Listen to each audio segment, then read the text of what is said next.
On that ranch, everyone knows the rules. Silence, discipline, distance.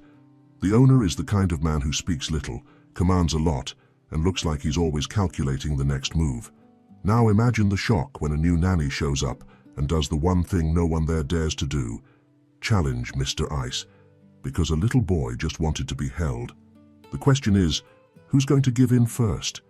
The gravel crunched under the tires of the old sedan like something being ground down to nothing.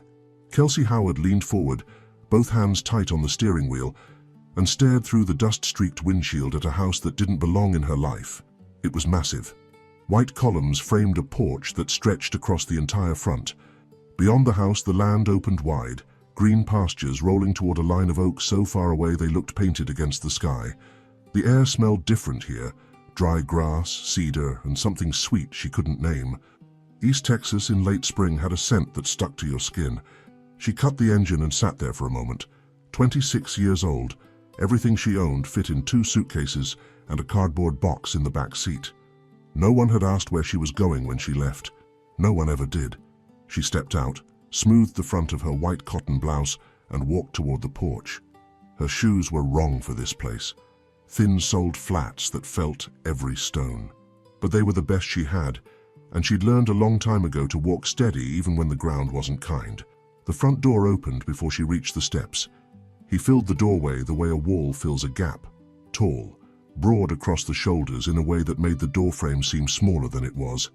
His jaw looked carved from something harder than bone, and his dark hair was cut short. Practical, like everything else about him probably was. He didn't smile. He didn't extend a hand. "You're early," he said. His voice was low, the kind that didn't need volume to carry weight. She felt it in her ribs. "I like to be on time, Mr. Morrison." "Blake." He stepped aside just enough to let her through, and she caught it, the smell of black coffee and wood smoke clinging to his shirt as she passed. "This way."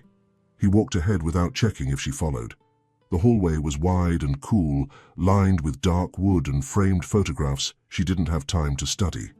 Their footsteps echoed in a house that felt too quiet for its size.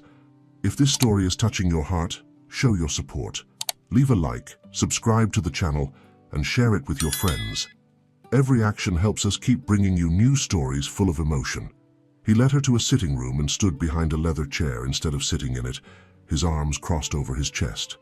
"The boy's name is Ethan. He's 5. He eats at 7, noon, and 6. Bedtime is 8:30. No exceptions. Each sentence landed like a fence post being driven into the ground. He stays in the house or on the front lawn, not near the barns, not near the creek. You'll have Sundays off. Any questions go through Mrs. Dawson. She runs the household." Kelsey listened. She nodded where it made sense, but something in the back of her mind wouldn't settle. "What about his routine beyond meals and bedtime?" she asked. "Does he have favorite games? Books he likes? A place he feels safe?" Blake's eyes were gray, not the soft gray of morning clouds, the gray of river stones, smooth, hard, unrevealing. They locked onto hers for exactly 2 seconds longer than was comfortable. "He's 5. He plays. That's the routine." She held his gaze.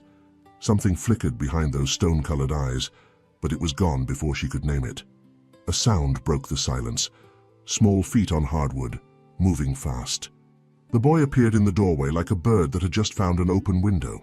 Brown hair falling across his forehead, cheeks still round with the softness of early childhood.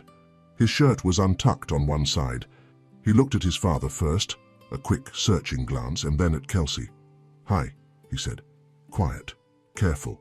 She crouched down so her eyes were level with his. "Hi, Ethan. I'm Kelsey." He studied her face with the seriousness of someone much older. Then he looked at his father again, as if asking permission to exist in the room. Blake didn't move, didn't soften.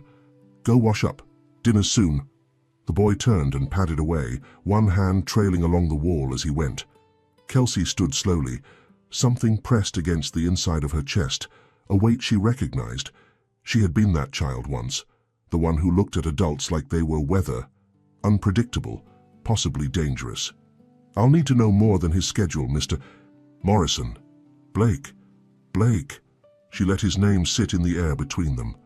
"A child that quiet at 5 years old is telling you something." His jaw tightened. For a moment, The room held nothing but the sound of the clock on the mantel and the distant hum of cicadas outside. He unfolded his arms and moved toward the door. "Mrs. Dawson will show you your room," he said, without turning back. She watched him disappear down the hall, his shoulders set like a man carrying something invisible and very heavy. Through the window, the sun was sinking below the tree line, painting the pasture in shades of copper. Somewhere deeper in the house, she heard small footsteps again, running to nowhere, running to anyone who might stop and listen. Kelsey picked up her bags. She hadn't come here to fix anyone. She had come because the job paid well, and the town was far from everything she wanted to forget. But that boy's eyes, those she wouldn't be able to walk away from. 3 days was all it took. On the first morning, Ethan stood at the kitchen door and watched Kelsey eat breakfast from 10 feet away, his fingers gripping the frame like a small anchor. She didn't call him over. She just left the chair beside her pulled out with a glass of orange juice waiting, and kept eating her toast as if she hadn't noticed him at all. By the time she reached for the jam, he was sitting next to her, swinging his legs under the table. By the second day, he followed her like a shadow with a pulse. When she walked to the garden, he was 3 steps behind. When she sat on the porch to read, he appeared with a book of his own, held upside down, and sat so close their arms touched. He didn't ask for attention. He just placed himself inside her orbit and waited. On the 3rd morning, he reached for her hand while they walked to the chicken coop. His fingers were warm and impossibly small, wrapping around 2 of hers with a grip that said everything his mouth wouldn't. Kelsey felt something crack open inside her chest. Not break, crack open. The way frozen ground splits when the first warmth reaches it. She squeezed back, gentle, steady. "You know what chickens do when they're happy?" she asked him. He shook his head, eyes wide. "They sing, little clucking songs, just for themselves." He thought about this with the gravity of a philosopher. "Do people do that too?" She smiled. "Some do." That afternoon, Blake found them in the living room. Ethan was curled in her lap, half asleep, while she read to him from a picture book about a bear who couldn't find his way home. Her voice was soft, unhurried, and the boy's fist was closed around a fold of her sleeve like he was afraid she'd vanish if he let go. Blake stood in the doorway. His boots were still dusty from the fields. "He needs to learn to fall asleep on his own." Kelsey looked up. Ethan stirred, but didn't wake. "He's 5. And he'll be 6 and then 10, and he can't spend his whole life clinging to someone." The words hit the air like stones dropped in still water. She felt the ripple, but she didn't flinch. "He's not clinging. He's trusting." She kept her voice low so the boy wouldn't wake. "There's a difference." Blake's hands were at his sides, but his right one closed into a fist. Not in anger. She could tell the difference. It was the fist of a man holding something in. "Don't get him used to things that won't last." The sentence landed harder than he probably meant it to, or maybe exactly as hard as he meant it to. Kelsey looked down at Ethan's sleeping face, the lashes dark against his cheeks, the small mouth slightly open. The absolute surrender of a child who had finally stopped bracing for the next disappointment. "Every child deserves to be held," she said. Not loud, not defiant, just certain. "Even if it doesn't last forever, it matters that it happened at all." Blake said nothing. He turned and left. His footsteps were steady, measured, the walk of a man who never let his pace reveal what he felt. But she noticed his hand brush the doorframe as he went, fingers dragging across the wood like he wanted to hold on to something too. The days took on a shape after that. Mornings belonged to routine. Breakfast, lessons at the kitchen table, walks around the property with Ethan's hand in hers. Afternoons were for the garden, where she taught him to dig holes for seeds, and he taught her which bugs were friendly and which ones bit. She learned that he talked more when his hands were busy, that he laughed in short, startled bursts, as if joy kept catching him off guard. She also learned the geography of the house, which rooms were lived in, and which were just filled with furniture no one touched. The master bedroom door stayed closed. Blake's office at the end of the east hallway smelled of leather and paper and something faintly metallic like old keys. Mrs. Dawson, a sturdy woman in her 60s with silver hair pinned tight and opinions she didn't bother softening, ran the kitchen and the staff with the efficiency of someone who had been doing it longer than Kelsey had been alive. "Don't take his moods personally," Mrs. Dawson told her one morning while kneading bread, flour dusting her forearms. That man's been carrying weight since before you were in high school. Kelsey didn't ask what weight. She filed it away. Bedtime became her favorite hour. Ethan fought sleep the way most children do, with desperate negotiations, one more story, one more glass of water, one more question about whether the moon gets lonely. But once the light went off and the room settled into blue darkness, he gave in fast. She'd sit on the edge of his bed, and without thinking about it, she'd start to hum. It was a melody she'd carried since childhood. No real words, just a tune that lived somewhere in her throat, rising when someone needed comfort. She didn't know where she'd learned it. Maybe she hadn't learned it at all. Maybe it had just always been there, waiting for someone to hear it. That night, the melody floated through the half-open door and down the dim hallway. Ethan's breathing had slowed. His hand had gone limp in hers. The room smelled of clean sheets and the lavender soap Mrs. Dawson kept in every closet. Kelsey hummed the last few notes and gently placed his hand on the pillow. When she turned toward the door, she saw him, Blake, standing just outside, one shoulder against the wall, not leaning casually, pressing, like he needed the wall to keep him upright. His face was half in shadow, but she caught it. The expression he wore when he thought no one could see him. It wasn't cold. It was shattered. His eyes were on his son, and in them was everything his voice never carried. A tenderness so fierce it looked like pain. His throat moved once, a hard swallow, and then he straightened, rebuilt himself in the space of a breath. Their eyes met. He said nothing. She said nothing. He walked away, and the hallway swallowed his footsteps whole. Kelsey stood in the doorway for a long moment, one hand still on the frame, her heart doing something she hadn't given it permission to do. Behind her, Ethan slept. Ahead of her, the house stretched dark and full of things no one was saying. A black SUV rolled up the gravel drive on a Tuesday afternoon, sleek and out of place against the dust and open sky. Kelsey was in the garden with Ethan, both of them elbow-deep in dirt, planting tomato seedlings she'd found in the greenhouse.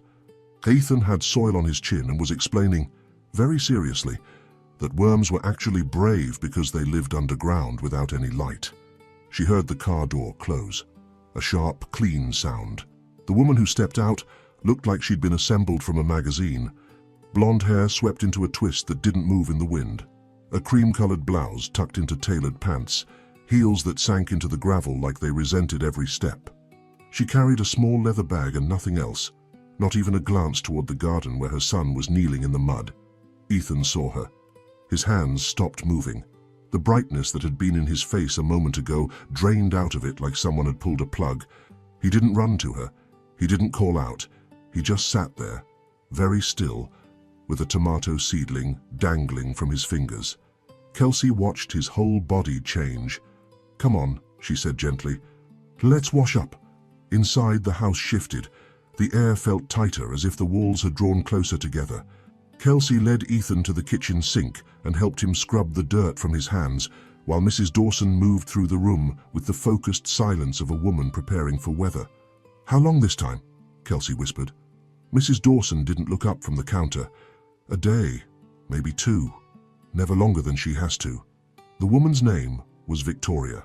Kelsey heard it spoken once, by a ranch hand near the barn, in the same tone people use for things they'd rather not step in.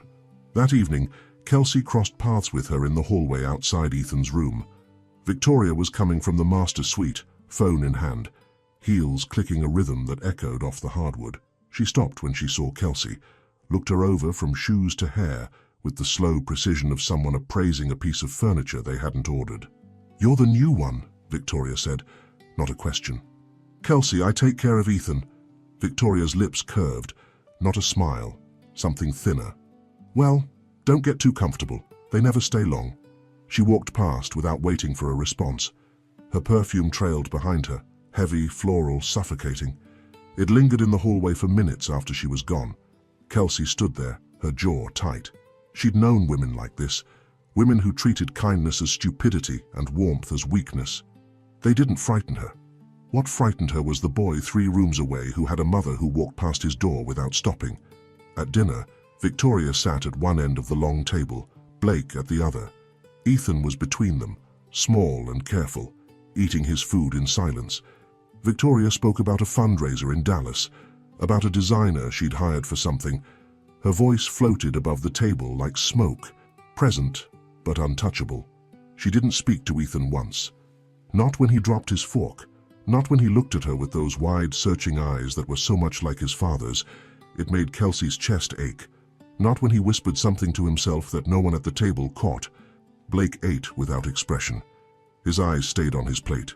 But once, just once, Kelsey saw his hand move under the table, a slight shift toward the boy's chair. His fingers stopped an inch from Ethan's knee, then pulled back. It was the smallest gesture she'd ever seen a man swallow, and it told her more than any conversation could have.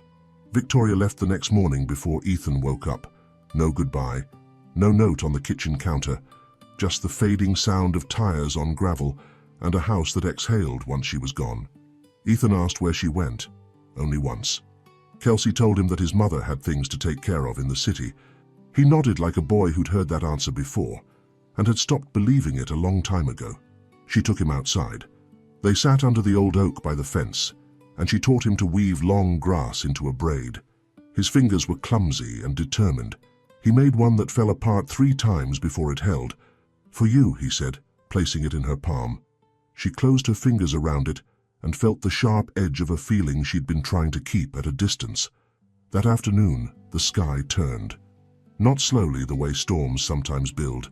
This was sudden. The clouds came from the west like a dark curtain being drawn across the sun, and the air went heavy and electric. The horses in the far pasture started moving toward the barn on their own. By evening, the rain hit. Not gentle spring rain, the kind that comes sideways, that turns dirt roads into rivers and makes windows shake in their frames. The wind bent the trees at the edge of the property into shapes that looked like people running. Mrs. Dawson stood at the kitchen window, arms folded. Roads will be gone by morning. She was right. By the next dawn, the creek that ran along the south border had swollen past its banks. The main road was underwater for half a mile. Phone service dropped in and out. The ranch hands moved to the bunkhouse near the barns, and the main house closed in on itself like a fist. No visitors. No SUVs on the gravel drive. No eyes watching from the outside. Just the rain, the house, and the people inside it. Kelsey felt the change before she understood it. Something in the air loosened. Not the storm. Something else. Something inside the walls. That first night of the storm, she put Ethan to bed early. The thunder made him burrow under his blanket, and she sat with him, humming that same melody until his grip on her wrist finally relaxed. When she stepped into the hallway, she heard something she'd never heard in this house before. Laughter. Low, rumbling, surprised, like it had escaped before it could be caught. She followed the sound to the living room and stopped at the edge of the doorway. Blake was on the floor, on his knees. Ethan's toy horses were scattered around him, and he was making one of them gallop across the rug, while the boy, who was definitely supposed to be in bed, sat cross-legged in front of him, giggling so hard his whole body shook. Blake's face was open, unguarded. The hard line of his jaw had softened, and his eyes held a light she hadn't known they were capable of. He looked like a completely different man. Kelsey pressed her back against the wall and stayed out of sight. Her hand found her chest, pressed flat against her sternum, because now she understood. The coldness was never who he was. It was what he wore, and whatever had put it on him was heavy enough to make a man hide love for his own child. The rain hammered the roof. Inside, a father played with his son on the floor, and somewhere in the dark hallway, a woman who'd spent her whole life reading people's hidden truths felt the ground beneath her shift. Rain had a way of making time soft around the edges. By the second day of the storm, the house had settled into a rhythm that felt nothing like the one Kelsey had learned in her first week. Breakfast happened later. Rules bent. Ethan ate pancakes with his fingers, and nobody corrected him. Blake was different behind closed doors. Not warm exactly, not yet, but present in a way he hadn't been before.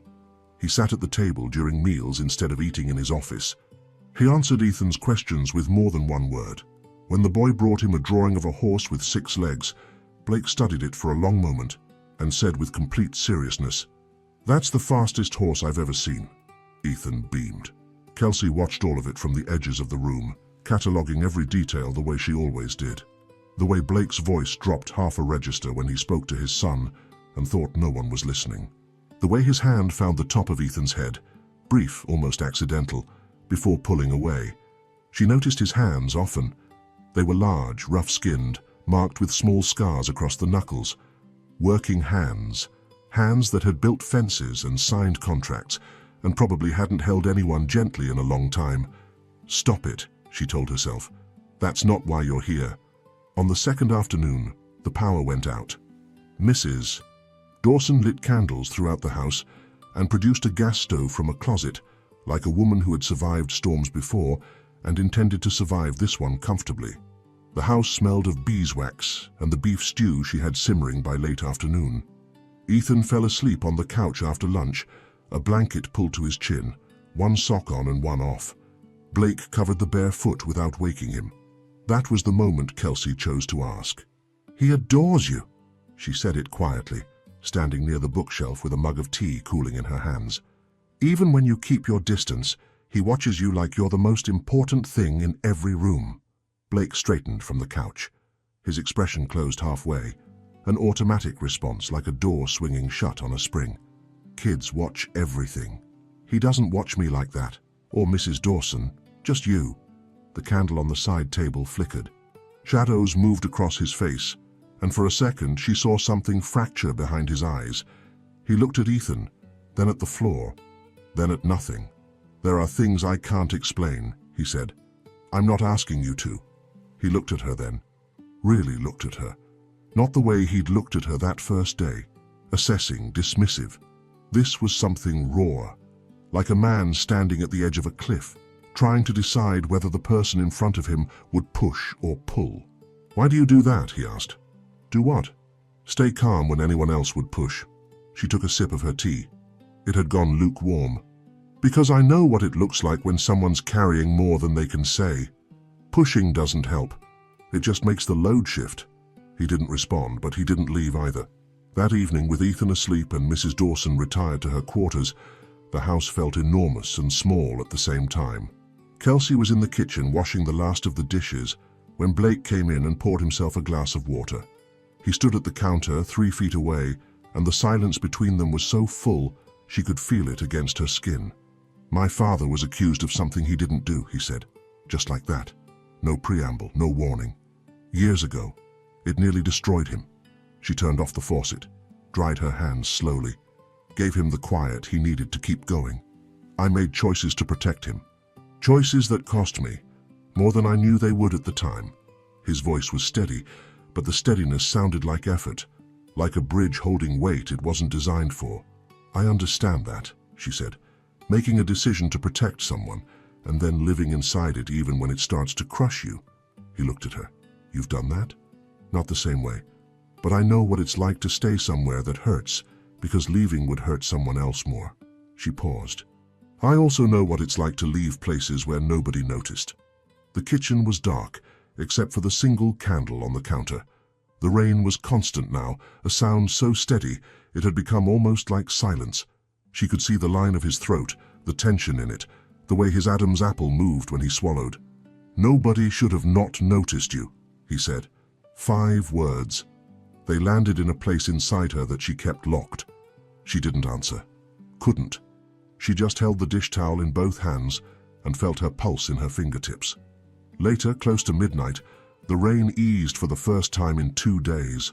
Not stopping, just softening into something that felt less like assault and more like a long exhale.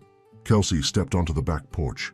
The air was thick, warm despite the wet, and it carried the smell of soaked earth and cedar and the faint sweetness of the honeysuckle that grew wild along the fence.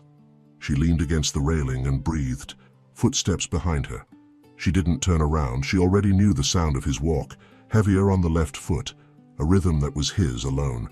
He stood beside her, close but not touching. "Ethan's out cold," he said. "Didn't even finish his story tonight." He was exhausted. He ran circles around the living room for an hour.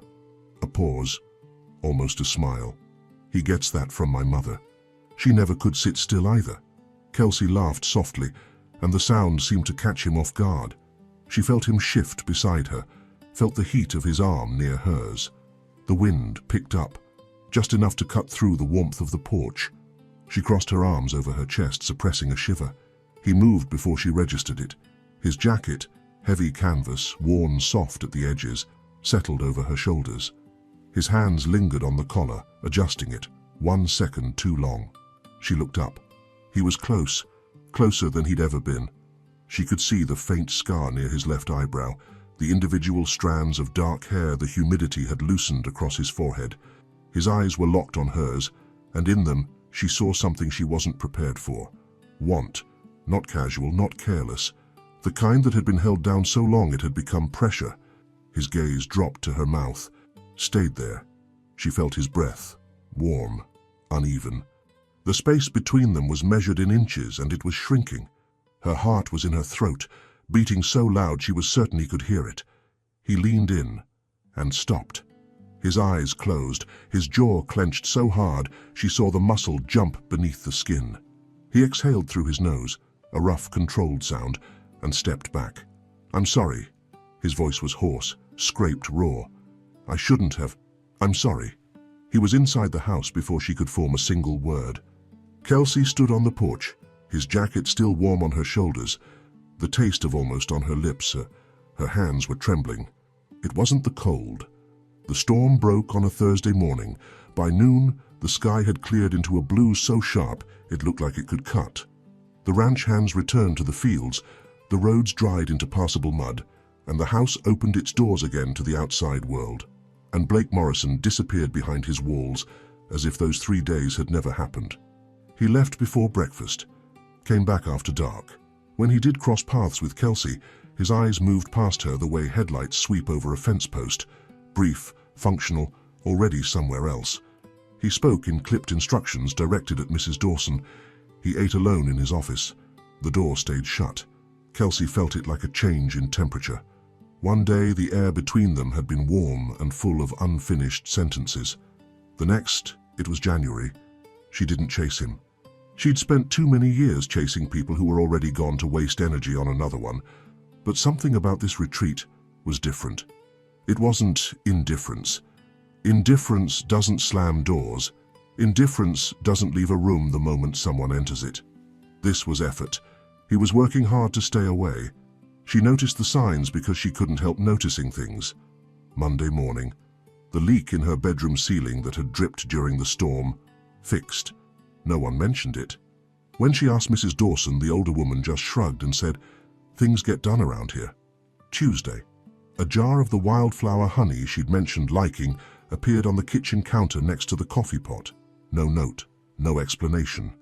Mrs. Dawson raised an eyebrow at it but said nothing. Wednesday, she took Ethan for a walk along the south fence and noticed the section that had been broken, the one she'd pointed out to a ranch hand the week before because Ethan could fit through the gap, had been repaired. Fresh wood, new nails. The kind of fix that someone with strong hands and a precise eye would make themselves, not delegate. Each gesture was small enough to deny, practical enough to explain away, but together they formed a pattern she could read as clearly as a sentence. He was taking care of her without letting himself be seen doing it, and that, she thought, was worse than the coldness, because the coldness she could argue with, the quiet tenderness she couldn't even acknowledge. Ethan felt the shift too. He stopped asking where his father was at dinner and started building elaborate towers with his wooden blocks on the living room floor, knocking them down with a force that didn't match his small body. Kelsey sat with him every time. She didn't tell him to be gentle. She just helped him build the next tower and let him decide what to do with it. One afternoon, sitting on the porch while Ethan napped, she let herself think the thing she'd been pushing away. He's married. The words sat in her stomach like a stone. It didn't matter what the marriage looked like from the inside. It didn't matter that Victoria treated the house like a hotel and her son like luggage left behind. A ring was a ring. A vow was a vow. And Kelsey Howard had never been the kind of woman to stand in someone else's story and pretend she belonged there. But her mind kept returning to the porch, his breath on her skin, the way his eyes had dropped to her mouth like falling. Stop. She pressed her palms against her knees and breathed. The Texas heat sat on her shoulders like a blanket she hadn't asked for. On Friday, a truck came up the drive. Not the black SUV. An older pickup, blue and mud-spattered, driven by a man with silver-streaked hair and a posture that explained exactly where Blake had gotten his bearing. He was tall, thinner than his son, with deep lines around his eyes that looked like they'd been earned rather than aged into. Richard Morrison, Blake's father. Kelsey met him on the porch, Ethan attached to her side like a barnacle. The older man removed his hat, nodded at her with a courtesy that felt old-fashioned and genuine, and then crouched down to his grandson. "Hey there, partner." His voice was warm and roughened, like a road with good gravel. "You growing again? I swear you're taller than last month." Ethan grinned, a real grin, the kind that rearranged his whole face, and threw his arms around his grandfather's neck. Richard held him, not briefly. He held him the way you hold something precious that you've been afraid of dropping. His eyes closed for just a moment, and Kelsey saw the same expression she'd seen on Blake's face that night in the hallway. Love that hurt. Over coffee in the kitchen, while Ethan played in the next room, Richard studied Kelsey with a quiet attention that made her feel gently X-rayed. "Ethan talks about you," he said. "Every time I call, 'Kelsey did this, Kelsey said that.' You've made quite an impression. He makes it easy. He's a remarkable boy." "He is." Richard turned the coffee mug in his hands. The ceramic scraped softly against the table. "His father was like that too at his age. Open, easy to love." A pause. "Before things got complicated." Kelsey didn't push. She sipped her coffee and waited. "My son's not an easy man to know," Richard said, looking out the window toward the barn where Blake's silhouette moved between buildings. "But he's a good one. I need you to understand that, even when he makes it hard to see." Something in his tone made her set down her mug. "I do see it." Richard looked at her the way his son sometimes did, like he was searching for something and wasn't sure he wanted to find it. Then the corner of his mouth lifted just barely. "Yes," he said, "I believe you do." Later, from the kitchen window, Kelsey saw Blake greet his father by the truck. They didn't embrace. They stood facing each other, two men built from the same blueprint, and spoke in low voices she couldn't hear. At one point, Richard put his hand on Blake's shoulder. Blake didn't pull away. He stood very still, accepting the weight of it, and nodded once. When Richard drove away, Blake stood in the driveway watching the truck until it was dust. Then he turned toward the house. His eyes found the kitchen window. Found her. She didn't look away. Neither did he. 3 seconds, maybe 4. Long enough for something to pass between them that had no name yet, only gravity.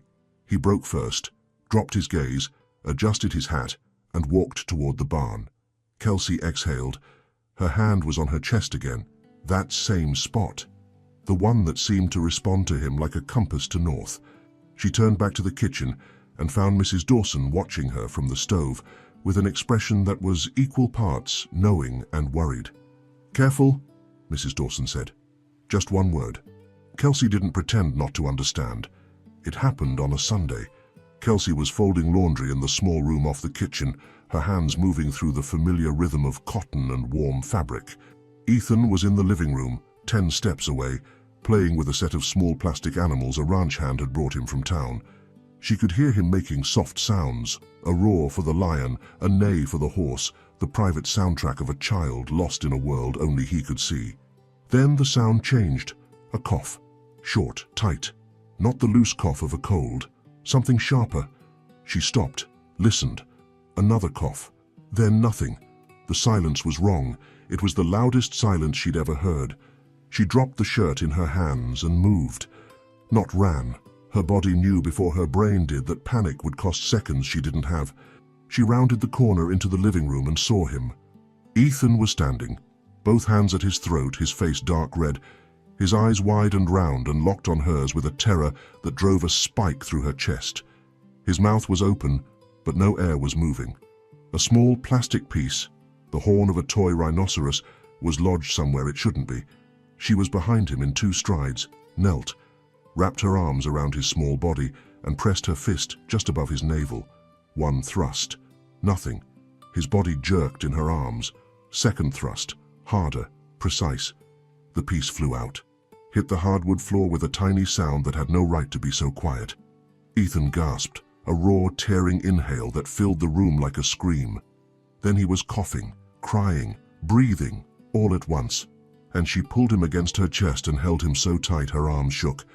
"You're okay," she whispered into his hair. "I've got you. You're okay." He was shaking. She was shaking. The room smelled of laundry soap and the wood floor under her knees was hard, and she didn't care about any of it, because he was breathing, he was breathing, he was breathing. Footsteps, fast, heavy. Blake came through the door like a man who'd heard the world crack open. His face was white, not pale. White. The color of paper, of bone, of a man whose blood had left the surface entirely. He saw Ethan in Kelsey's arms, coughing but alive, and his body changed. He dropped. Not elegantly. Not with control. His knees hit the floor beside her, and he reached for his son with hands that couldn't hold still. He pulled Ethan from her arms and into his own, with a force that wasn't gentle. It was desperate. One hand on the back of the boy's head, pressing the small face into his neck. The other arm wrapped around his entire body, covering him, shielding him, as if the danger might come back if he didn't hold tight enough. He was trembling, not slightly. The kind of trembling that starts deep in the bones and works its way out through every muscle. "Dad." Ethan's voice was muffled against Blake's shirt. Small and still scared. Blake's eyes were closed. He pressed his lips to the top of his son's head and kept them there. His breath came in pieces, short, rough fragments that he fought to control and couldn't. "I'm here," he managed. "I'm right here." Kelsey sat back on her heels and watched the armor fall away. Not crack, not bend. Fall. Completely. Every wall he'd built, every careful distance he'd measured, every expression he'd controlled, all of it dissolved in the circle of his arms around that boy. And what was underneath was so raw, so unguarded, that she had to look away for a moment, because it felt like seeing something sacred. She found the plastic piece on the floor, picked it up, put it in her pocket. Mrs. Dawson appeared in the doorway, dish towel over her shoulder, and took in the scene without a word. Her hand went to her mouth, then dropped. She turned quietly and went back to the kitchen. It took a long time for Blake to let go. When he finally pulled back enough to look at Ethan's face, his hands cupped the boy's cheeks with a tenderness that didn't match his size. "Does it hurt?" His voice was wrecked. "Your throat. Does it hurt?" Ethan shook his head. His small hand came up and rested on his father's wrist. Just rested there, like a bird landing. "Kelsey fixed it," he said. Blake looked at her. She'd never been looked at like that. Not once in 26 years. It wasn't gratitude, though that was part of it. It wasn't admiration or relief or any single thing she could name. It was the look of a man who had just realized that someone had saved the only thing keeping him alive. "Thank you," he said. The words cracked in the middle. She nodded. She couldn't speak. If she opened her mouth, something would come out that she wasn't ready to say. That evening, after Ethan was bathed, fed, and asleep with every dangerous toy removed from his room, Kelsey sat on the porch steps. The sky was huge and dark, scattered with stars that looked close enough to touch. The crickets filled the air with a sound so constant it became a kind of silence. She heard the screen door open behind her. Blake sat down beside her on the step. Not close, but not at the distance he'd been keeping either. He rested his forearms on his knees and stared straight ahead at the dark pasture. He didn't speak right away. She let the quiet settle. "That boy is everything I have," he said finally. His voice was low, stripped down to something that had no performance in it. "Everything real. Everything that's mine because I chose it, not because I was backed into it." Kelsey turned her head slightly. His profile was sharp against the star-lit sky. She could see the tension in his neck, the way his fingers laced and unlaced themselves. "I've spent 5 years being afraid that someone would see how much he matters to me." He paused, swallowed. "Because if they see it, they can use it. And there are people in my life who would." She said nothing. She understood that this wasn't a conversation. It was a confession, the kind you only make when the alternative is suffocating. "Every time I step back from him in a room full of people, every time I speak to him like he's just an obligation, it takes something from me, a piece. And I don't know how many pieces are left." His voice broke on the last word, just slightly. A hairline fracture that he tried to seal by pressing his lips together. She waited until he was done, until the silence told her he'd said everything he could carry to the surface. Then she spoke. "I know." 2 words. He turned to look at her. "I've known since that night in the hallway," she said. "When you thought I couldn't see you watching him sleep. The way you looked at him, that's not a man who doesn't care. That's a man who cares so much it's destroying him." He stared at her. His chest rose and fell once, deeply. "Nobody's ever said that to me." Maybe nobody was paying attention. The crickets sang. The wind moved through the grass. Somewhere far off, a horse made a low sound that carried across the dark. They sat there side by side, not touching, and the space between them held something that was no longer cold. It was warm, and it was terrifying. Something shifted in Blake Morrison after that night on the porch steps. Not outwardly. He still rose before dawn, still moved through the property with quiet authority, still spoke in the measured tone that left no room for argument. But Kelsey noticed. It was in the way he stopped leaving the room when she entered.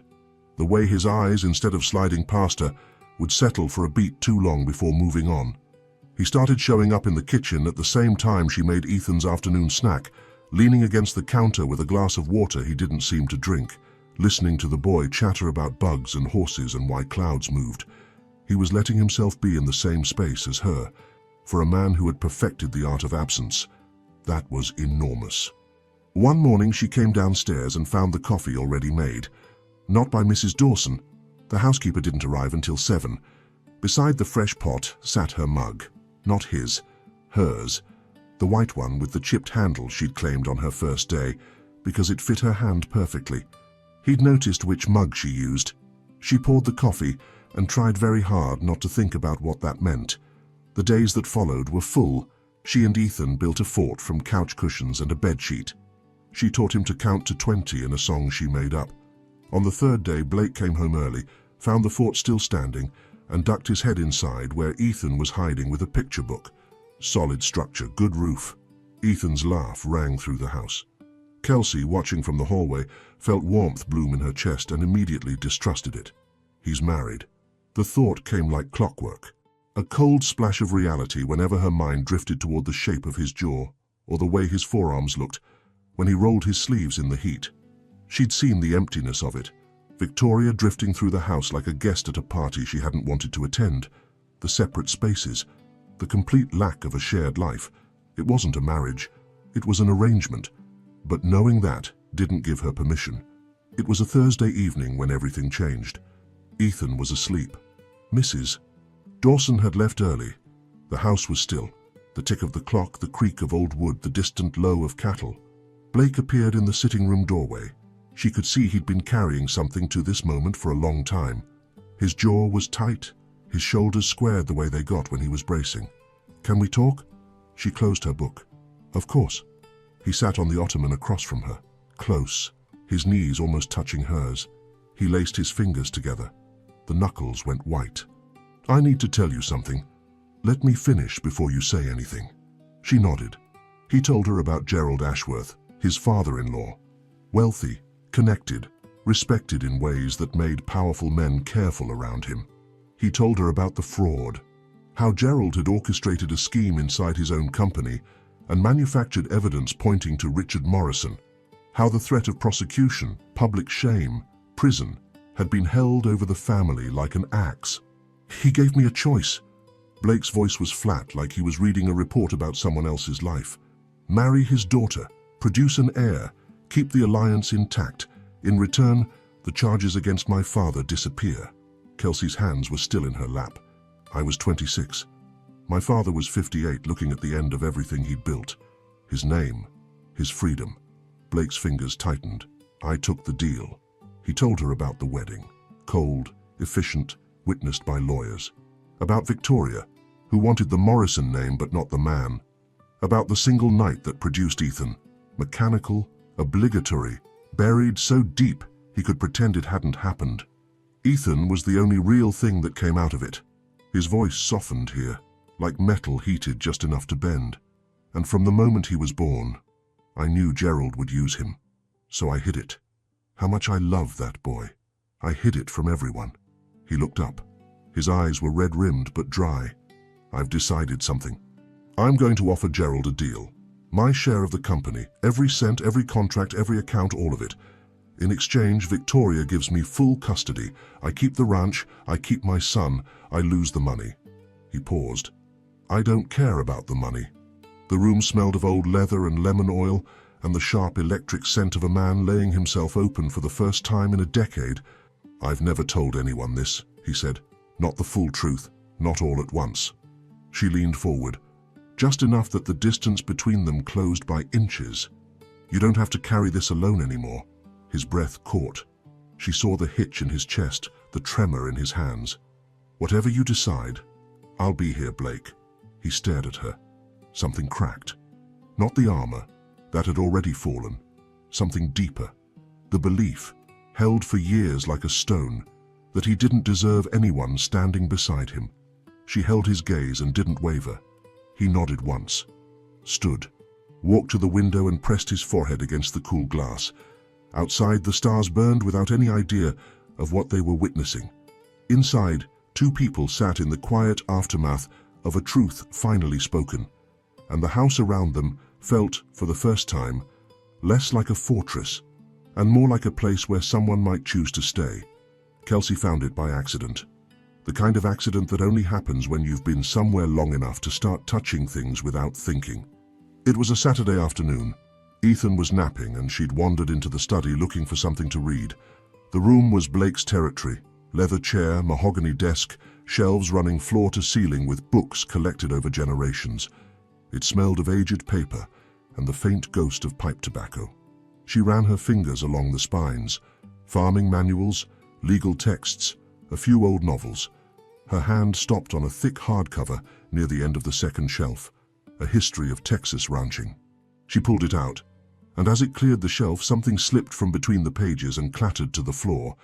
A flash drive, small, black, unremarkable. She crouched and picked it up, turned it in her palm. It could have been anything. Old photographs, financial backups, something forgotten years ago. But curiosity had always been her weakness.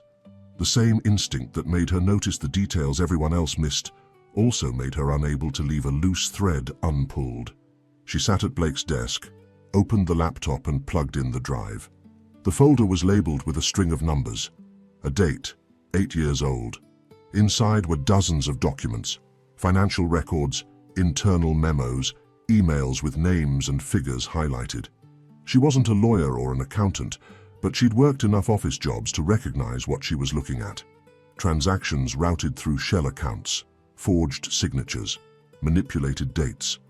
And at the center of every document, one name like a drumbeat: Gerald Ashworth. The last file was a scanned letter, handwritten on company stationery. In it, Gerald outlined, in his own hand, with an arrogance that dripped from every word, exactly how he'd structured the fraud and planted the evidence trail leading to Richard Morrison. Kelsey sat back. Her pulse was loud in her ears. This was everything. The proof Blake had never found. The evidence that his father was innocent, that the man who'd forced him into a loveless marriage had been the architect of the entire lie. Sitting in a book, in his own house, for years. She pulled the drive free and closed her fist around it. She found Blake in the barn, checking on a mare that had been favoring her left foreleg. He was crouched beside the horse, shirt damp with sweat, hay dust on his shoulders. The barn smelled of sweet feed and warm leather. Blake. Something in her voice made him look up instantly. He straightened. His eyes went to her face and stayed. "What's wrong?" "Nothing's wrong." She held out her hand, opened her fingers. "I found this in a book in the study. You need to see what's on it." He took it. His fingers brushed her palm, rough, warm, brief, and she pretended the contact didn't travel up her arm and settle at the base of her throat. Back in the study, he sat at the desk. She stood behind him, close enough to see the screen. She watched his face change, not all at once. In stages, confusion, the furrow between his brows, then recognition, then something she could only describe as crumbling. His mouth pressed into a hard line. He clicked through document after document, faster now, breathing shallow and rough. When he reached Gerald's handwritten letter, his hands stopped moving. They were shaking, not slightly. The kind of trembling that starts in the bones and works its way through every muscle. The trembling of a man staring at the thing he'd spent years searching for and not fully believing it's real. "This is it," he whispered. "This is everything." He turned in the chair and looked at her, and his eyes were bright in a way she'd never seen, something fiercer than tears. The look of a man seeing light after years in a sealed room. You found it. His voice cracked on the second word. Kelsey. He stood. The chair rolled back. And before she could prepare, he stepped forward and pulled her into his arms. It was not gentle. It was not careful. His arms went around her and tightened, and her body was pressed against his, her cheek to his chest, his chin above her head, the heat of him surrounding her like stepping into sunlight after a long winter. She could feel his heartbeat, fast, hard, hammering against her ear. He smelled of hay and sweat and cedar, and something underneath all of it that was just him, warm and specific and impossible to forget. Her breath stopped, just stopped. He pulled back enough to look at her face. His hands were still on her arms, his thumbs pressed into the fabric of her sleeves. His eyes searched hers, then dropped to her mouth. She felt the pull, the same gravity from the porch, but stronger now, fed by weeks of silent wanting and a truth finally spoken. She looked at his lips, parted, close enough that she could feel the warmth of his breath on her skin. She stepped back, one step, small, but it cost her more than any mile she'd ever walked away from anywhere. Not yet, she said, her voice barely there. Not like this. He let go, slowly. His fingers curled and then deliberately opened. He nodded. I'm going to end this, he said. All of it. Gerald, the marriage, the lie. It ends now. She believed him. Not because of the words. Because of his eyes, the fire of a man who had been chained for 11 years and just felt the lock give. She left the study, walked down the hallway, pressed her back against the wall, and closed her eyes. Her heart was still running, and her skin, where he'd held her, burned like a promise. The black sedan came up the drive on a Wednesday, slow and deliberate, like a predator that didn't need to rush. Kelsey was teaching Ethan to tie his shoes on the front porch when the car appeared. She didn't recognize it, but something about the way it moved, heavy, polished, too clean for a ranch road, made the back of her neck prickle. Gerald Ashworth didn't look like a villain. He was trim, silver-haired, dressed in a charcoal suit that had no business being this far from a city. His smile was immediate and practiced, the kind that made you feel welcomed and measured at the same time. He walked toward the porch, and his eyes moved across the scene the way a camera moves, recording everything, revealing nothing. Well, he said, looking at Ethan, there's my grandson. Ethan pressed closer to Kelsey's side. He didn't reach for Gerald. He didn't smile. Gerald's gaze shifted to her.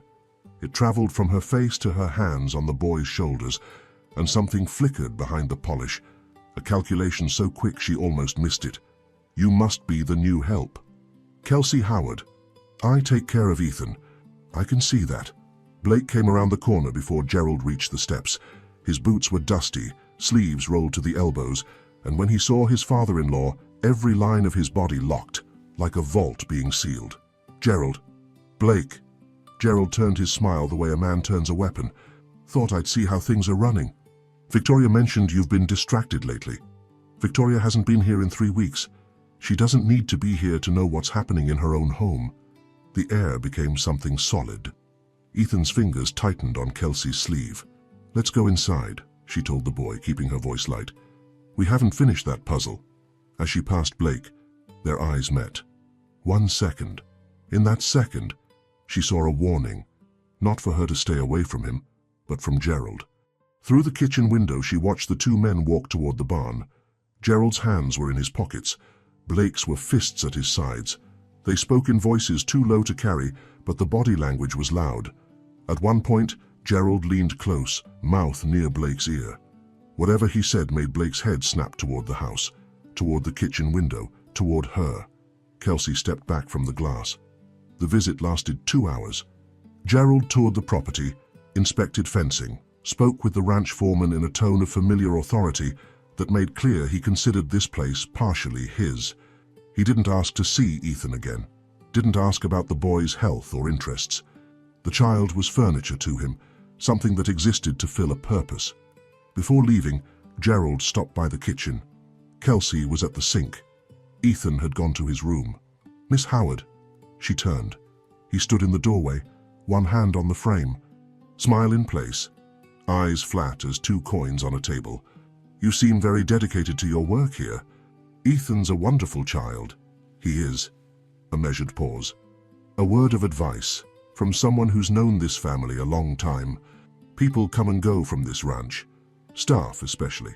The smart ones know their place, the ones who don't tend to find that this part of Texas can be very small when someone decides to make it that way. His voice never rose, never sharpened. That was what made it terrifying. The perfect calm of a man who'd never met a consequence he couldn't erase. Kelsey held his gaze, hands wet, jaw tight. I appreciate the advice. Gerald studied her a moment longer than comfortable, then he adjusted his cuff and walked out. She didn't move until the sedan's engine faded. Blake came inside when the daylight was turning amber. He found her on the back porch, sitting on the steps, arms around her knees. He sat beside her, closer than usual. What did he say to you? Nothing I haven't heard before. Powerful men love telling people where they belong. He was quiet for a long moment. She could feel the tension rolling off him like heat from an engine. In the barn, he told me he knows. Blake's voice was low, stripped bare. He said he can see it. The way I look at you.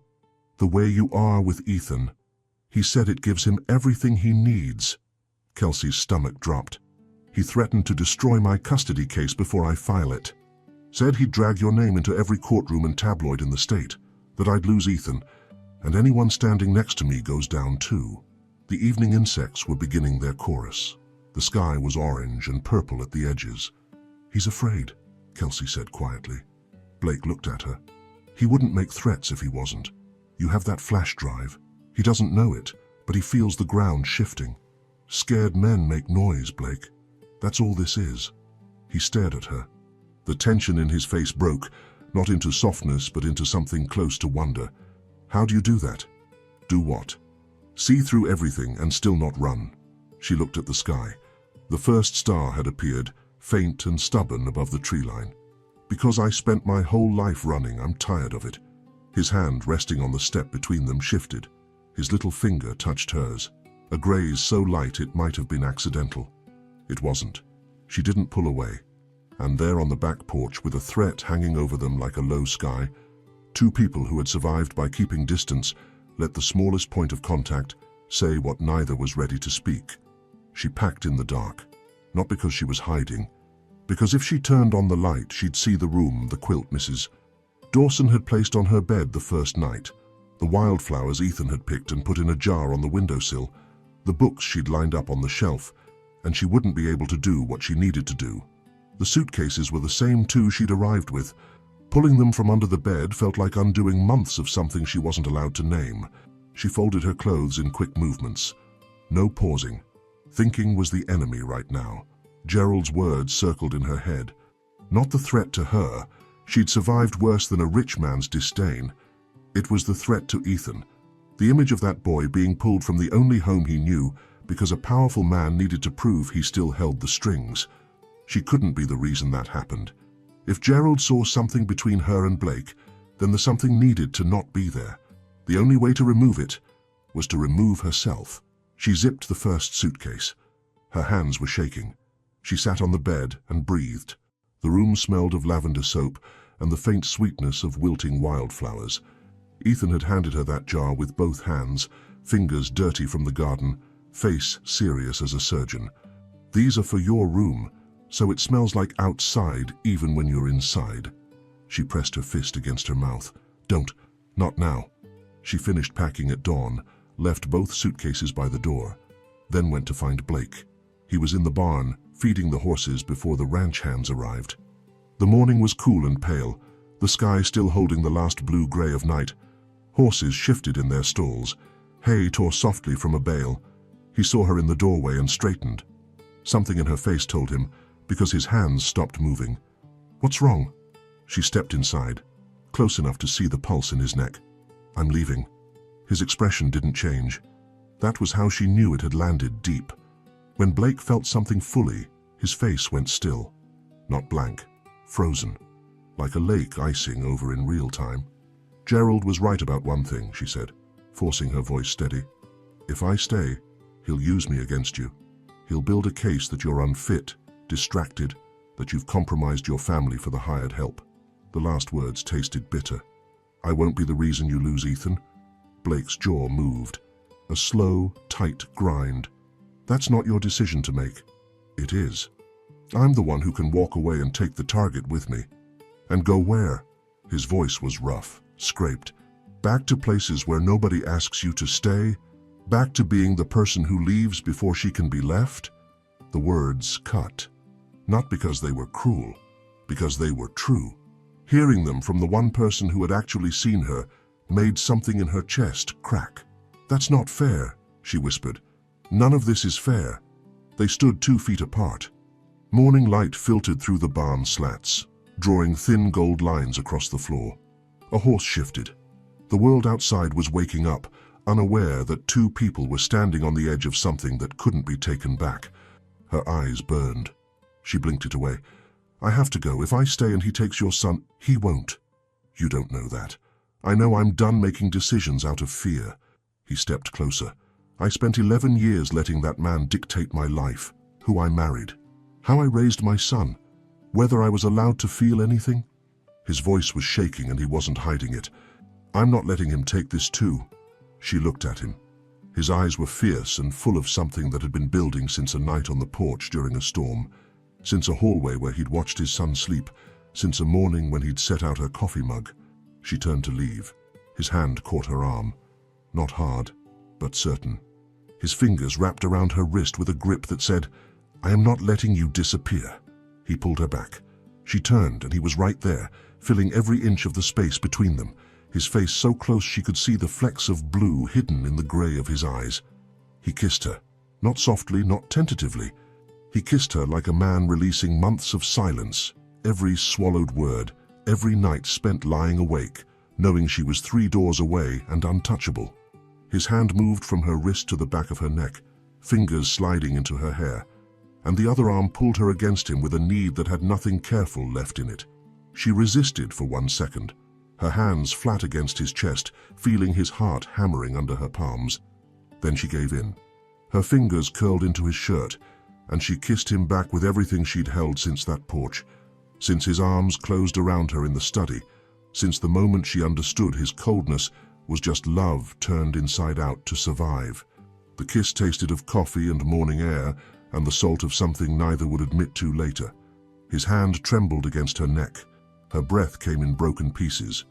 When they finally pulled apart, their foreheads stayed pressed together and the sound of their breathing filled the barn like a confession. You're not going anywhere, he said. Low, rough, certain. She closed her eyes. I know. Blake Morrison had spent 11 years learning how to wait, how to sit across from a man who had dismantled his family and smile like the cage didn't exist. He was done waiting. The morning after the kiss, he drove to the county seat with the flash drive in his jacket. He'd spent the night organizing every file, building a timeline so clean no lawyer could dismantle it. Kelsey had been there for part of that night, not helping. The documents were beyond her expertise, but present. Coffee at midnight. A sandwich at 2 he ate without tasting. At some point she'd fallen asleep on the study couch, knees drawn up. He'd pulled the blanket from the couch back and laid it over her. His hands were steady, for the first time in years. His attorney, David Calloway, was a quiet man with wire-framed glasses and a reputation for never taking cases he couldn't win. Blake had hired him months ago through a referral his father arranged. David had been waiting for evidence. Now he had it. The attorney read through the documents in silence. 40 minutes. His expression shifted from professional neutrality to something harder. This is a signed confession hidden in plain sight. Gerald Ashworth documented his own fraud in his own handwriting. He was arrogant enough to believe no one would find it. David removed his glasses, a habit he performed when thinking carefully. If we bring this to the district attorney, Ashworth faces charges for fraud, evidence tampering and conspiracy. Your father's name gets cleared, but this will be public. Gerald won't go quietly. I know. And your marriage is part of this. I want a divorce, full custody of my son, and my father's name restored. Then we move today. By the end of the week, the district attorney had the dossier. By Monday, a warrant was issued. Blake wasn't there for the arrest. David told him in a phone call that lasted 2 minutes. Gerald Ashworth was taken from his Dallas office in handcuffs, in front of his secretary, his partners, and a hallway of people who had spent decades being afraid of him. Blake hung up and sat in his truck in the ranch driveway for a long time. He didn't feel triumph. He felt the strange, hollow lightness of a man who'd been carrying a boulder uphill and suddenly realized the hill was behind him. The weight was gone, but his muscles didn't know it yet. He called his father. Richard picked up on the second ring. Blake said the words he'd imagined saying for over a decade. "The charges will be dropped. The evidence proves everything. It's over, Dad." The line went quiet. Then a sound came through that Blake had never heard from his father. Not once in 37 years. Richard Morrison was crying, not sobbing, the deep, broken breathing of a man who had held his spine straight through an injustice that should have shattered him and was only now allowing himself to feel the full weight of what had been taken. Blake pressed the phone against his ear. His own throat burned. "You saved us," Richard said. "It wasn't me. Kelsey found the evidence." A shorter silence. When Richard spoke again, something new lived in his voice. "Then you make sure she knows what she's done for this family." That evening, Blake's mother came to the ranch. Margaret Morrison was a woman who had turned grief into granite.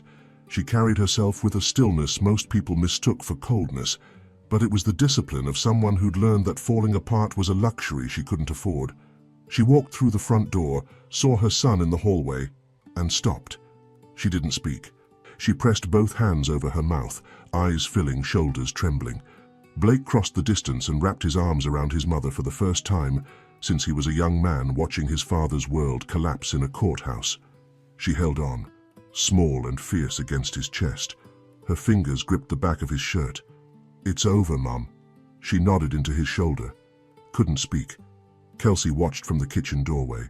Ethan was beside her, holding her hand, confused by the tears but quiet in the way children get when they sense something important.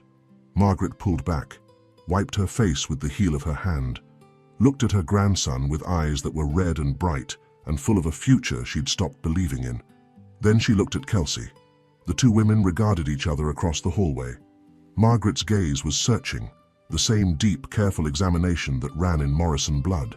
She took in the young woman with her hand on Ethan's shoulder, steady and present and not going anywhere.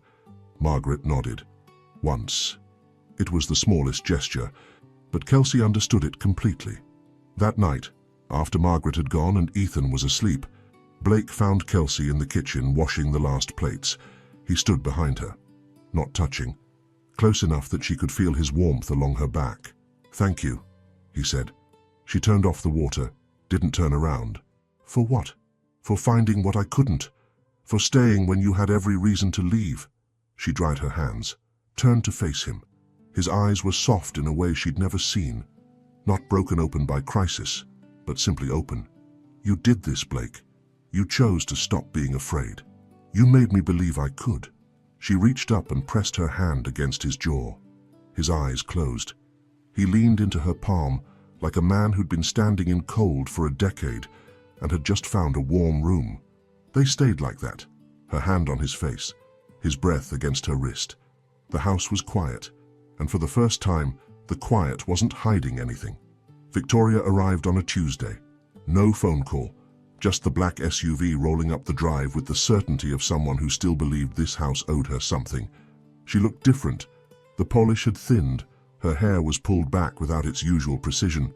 Her eyes were sharp with a calculation that had lost its safety net. Blake met her in the study. The door closed. Kelsey took Ethan to the garden. She didn't try to listen. Blake had told her the plan the night before. He had evidence that could implicate Victoria too. Financial records suggesting she'd known about her father's scheme, enough to put her in jeopardy. He wouldn't use it, that wasn't who he was, but she didn't need to know that. 40 minutes later, Victoria walked down the hallway with the brisk stride of a woman who'd just conducted a transaction. She didn't go to Ethan's room, didn't ask where the boy was. At the front door she paused, turned her head just slightly toward the kitchen where Kelsey stood. Take care of the boy. Flat, practical, like handing off a task she'd never wanted. The SUV drove away. In the garden, Ethan was pressing rocks into a small hill of dirt. Kelsey sat beside him. Your dad's inside. He'll come find you soon. Okay. He placed another rock. Then, without looking up, is that lady gone? The question carried none of the weight an adult would have attached to it. Yes. Good. He went back to his rocks. Kelsey watched his small hands and felt the ache settle into her bones. He wasn't angry or sad. He was a child who'd learned that some people's absence was better than their presence. That knowledge should never belong to a 5-year-old. Blake came outside an hour later, sat on the porch steps and watched his son with that expression she was still learning, the one where the lines around his eyes softened and he looked like the man he might have been if none of this had happened. She signed everything. Full custody. No visitation. In exchange, a settlement that'll keep her comfortable. And she took it. Without hesitating. Didn't ask about his school, his favorite food, whether he has nightmares about thunder. His jaw worked. Signed away her son like closing an account. He's yours now, Kelsey said quietly. Completely. He looked at her and she saw something new in his eyes. Not want or gratitude or protectiveness, lighter than all of those. Freedom. That evening, he was different. He sat at dinner and talked to Ethan about the horse he was training. Laughed when the boy spilled water. Carried Ethan to bed on his shoulders.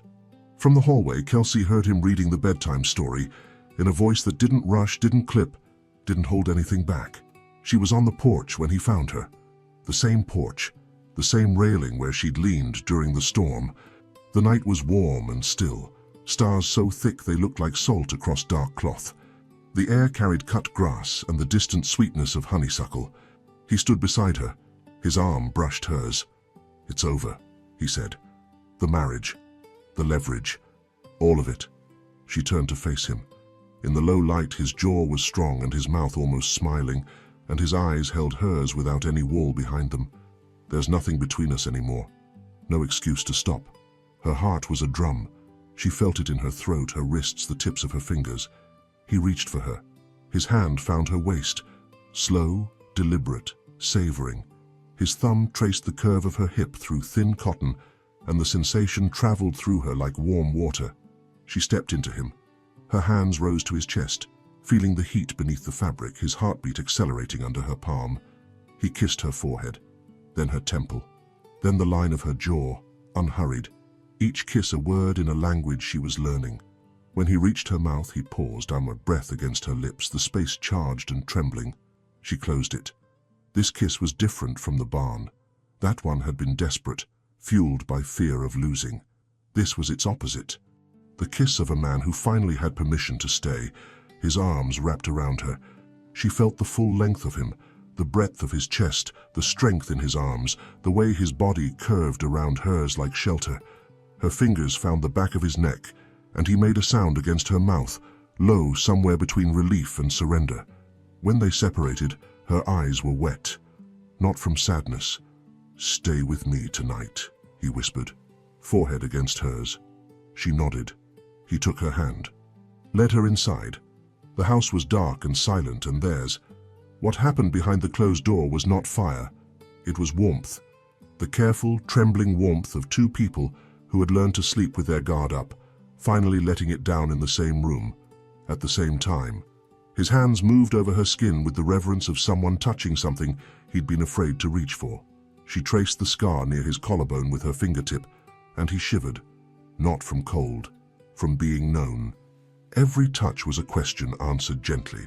Every breath shared between them carried the weight of months spent wanting, and the lightness of finally arriving. She whispered his name once. He held her closer and pressed his lips to her hair and stayed there, breathing her in as if memorizing the moment. Outside, the stars kept their watch. Inside, two people who had spent their lives alone discovered what it felt like to not be. Morning light hit the kitchen at 7:15, slicing across the counter in a stripe of gold. Ethan's cereal sat getting soggy, not because he'd forgotten it, but because he was standing on a chair beside Blake, watching his father crack eggs into a pan. "You have to wait until the edges get bubbly," Blake said. "Then you flip." "Can I flip?" "When you're taller." "I'm tall now." Blake looked at his son, standing on a chair, barely reaching the stovetop, and his mouth did the thing Kelsey had started cataloging, the slow, reluctant curve that meant he was fighting a smile and losing. "You're getting there." This was new, all of it.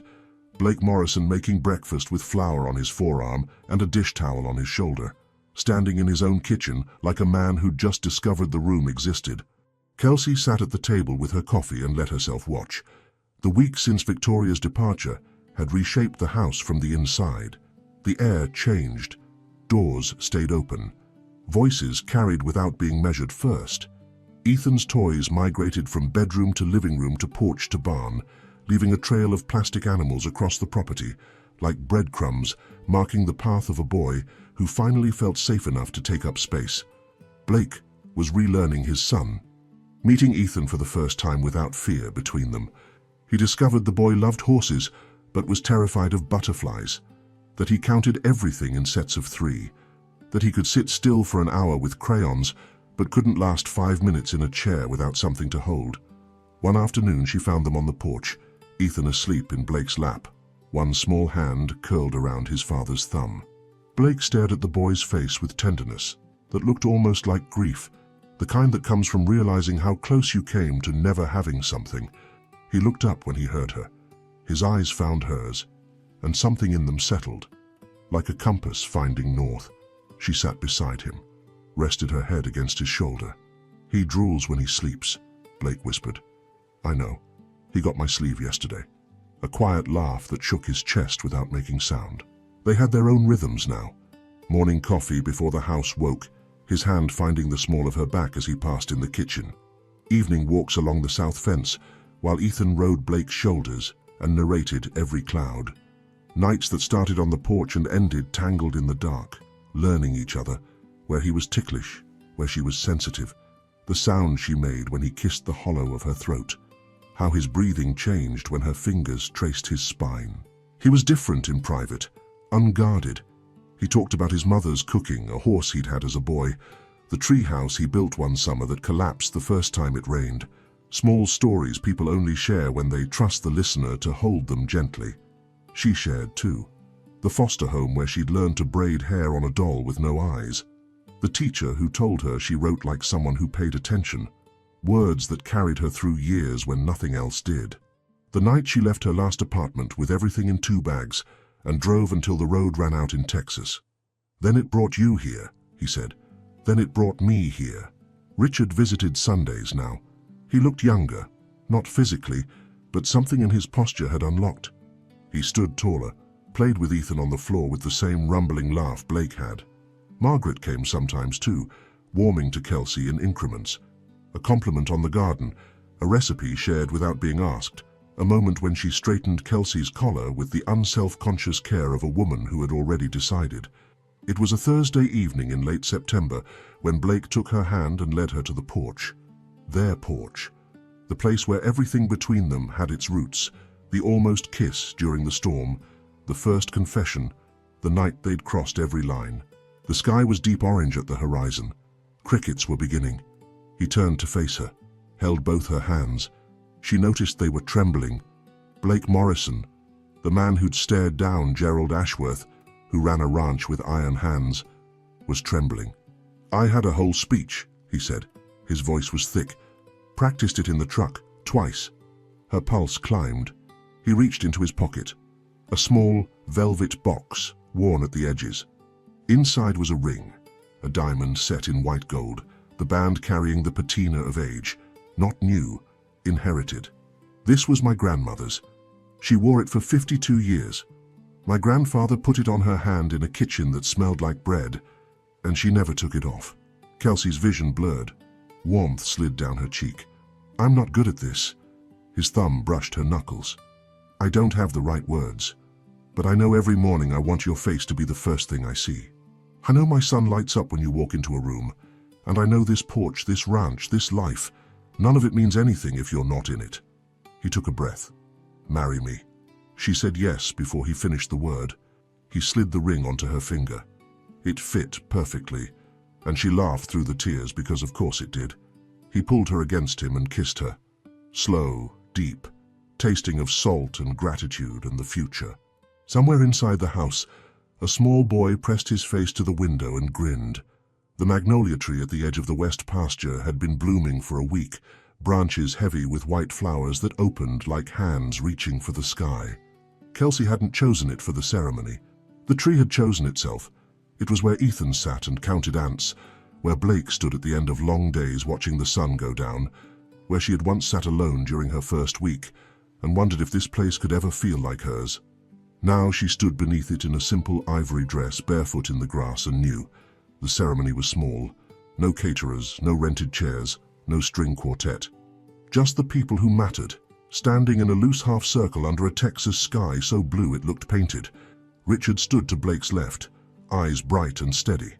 Margaret sat in a wooden chair carried from the porch, back straight, fingers laced tightly. Mrs. Dawson stood near the back, arms crossed, trying not to cry and failing. The ranch hands had come, all of them. Clean shirts, fresh shaved, hats in their hands, quiet in a way that felt like reverence. And then there was Ethan. He walked up the aisle, a strip of short grass between wildflowers Kelsey had planted that spring, with the concentration of a boy carrying the most important thing in the world, a velvet cushion with 2 gold bands held at chest height, tongue pressed to the corner of his mouth. He reached the front and looked up at his father. Blake's face broke into the widest smile Kelsey had ever seen. Not the almost smile. A real, full, unguarded smile that rearranged every hard line and made him look like the boy he must have been before the world taught him to hide. "Good job, buddy," Ethan beamed. The officiant kept the words brief and warm, no grand speeches, just the truth of what was happening, spoken plainly under an open sky. Blake's vows were short. "I spent years living a life that wasn't mine. You showed me what a real one looks like. I'm going to spend every day earning that." Kelsey's were longer, not planned that way, but once she started, the words came like water through a crack. "I came here with 2 suitcases and no reason to believe anyone would want me to stay. You didn't just ask me to stay. You made staying feel like the bravest thing I'd ever done." Her voice caught. She steadied it. "You and Ethan gave me something I never had. A place where someone would notice if I left." Margaret pressed her hand to her mouth. Richard looked at the sky and blinked hard. They exchanged rings. Blake's hands were sure, no trembling. He slid the band onto her finger with the precision of a man who intended to get this one thing exactly right. When the judge said the words, he kissed her. Gently first, then deeper, his hand cradling her face. She tasted salt on his lips and knew it was hers and his, and neither of them cared. The ranch hands applauded. Mrs. Dawson wiped her eyes with her apron. Ethan tugged Blake's pant leg and said loud enough for everyone, "Does this mean she stays forever?" Blake picked up his son with one arm and pulled Kelsey close with the other. "Yeah, buddy, she stays forever." 7 months later, a morning in May. The porch rocking chair creaked in a rhythm as old as the house. Kelsey sat with bare feet tucked beneath her, one hand on the curve of her belly. Round, firm, warm beneath soft fabric. The air smelled of coffee from inside, damp earth from last night's rain, and magnolia blossoms that had returned as if keeping a promise. She was humming. The melody came without thought, the same tune she'd hummed to Ethan on her first nights at the ranch, the one that had floated down a dark hallway and stopped a broken man in his tracks. It lived in her throat like a second heartbeat, rising whenever someone needed comfort. Ethan was beside her, not on a chair, on the floor, cross-legged, cheek pressed against the side of her belly, one small hand spread flat over the stretched skin. He'd been waiting every morning for 2 weeks, patient as a boy could be, for the moment he'd feel his brother move. "There," Kelsey whispered. Ethan gasped, his hand pressed tighter. "He kicked me." Pure wonder. Kelsey laughed, the sound mixed with the melody still humming in her chest. From the doorway Blake watched, leaning against the frame, the same doorway where he'd once stood in shadows, hiding love behind distance. The same frame his fingers had dragged across the night she told him that children need warmth, not silence. He wasn't hiding now. Arms crossed loosely, one ankle over the other, and the smile on his face was unhurried and complete. The smile of a man who had walked through the worst of himself and come out holding everything that matters. Ethan looked up. "Dad, he kicked me." Blake crossed the porch, crouched beside his son, placed his hand over Ethan's, both of them covering the spot where a new life made itself known. Kelsey looked down at the 2 hands on her belly, one large, one small, and the melody caught in her throat before continuing, stronger. She didn't need to look at Blake's face to know what she'd find. She could feel it. in the weight of his hand, in the stillness of his breathing, in the way he always stayed now. Leave your comment and share this story with someone special. It truly helps us keep bringing new stories to you. And if you want to follow every chapter of this emotional journey, subscribe to the channel and turn on the notification bell. Your support makes all the difference.